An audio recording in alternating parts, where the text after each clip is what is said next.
பழகிக்கலாம். Okay, so டீமா இப்போ நீங்கள் மேடையில் இருக்கீங்க. நீங்கள் சொன்ன மாதிரி இது முதல் மேடைன்னு நினைக்கிறோம். ஸோ நீங்கள் இந்த அனௌன்ஸ்மெண்ட்லாம் வந்ததுக்கப்புறம் உங்கள் டீமுக்குள்ளே என்ன பேசிக்கிட்டீங்க, அந்த கான்வர்சேஷன் எப்படி இருந்ததுன்னு தெரிஞ்சுக்கணும்னு நினைக்கிறேன். நாங்கள் நம்பல ஃபர்ஸ்ட் அதாவது மீன் பேஜ் வந்து அந்த மாதிரி இருந்துச்சு எங்களுக்கு. அப்படியே நாங்கள் டிசைட் பண்ணியிருக்கோம். இல்லை நாங்கள் அப்படி நம்பிட்டோம். இது நீங்கள் பார்க்குறது தான் எங்கள் டீம்.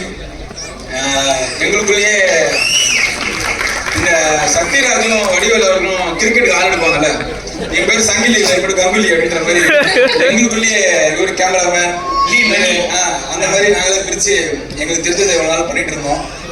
ரொம்ப ரொம்ப நன்றி எங்களை வந்து ரெகக்னைஸ் பண்ணதுக்கு.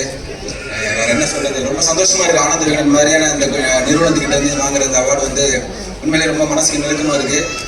இதுக்கப்புறம் இன்னும் நிறைய விஷயங்கள் பண்ணணும் அப்படின்ற மாதிரியான ஒரு பெரிய மோட்டிவேஷனாகவும் இருக்கு. ரொம்ப ரொம்ப நன்றி, எல்லாருக்கும் நன்றி.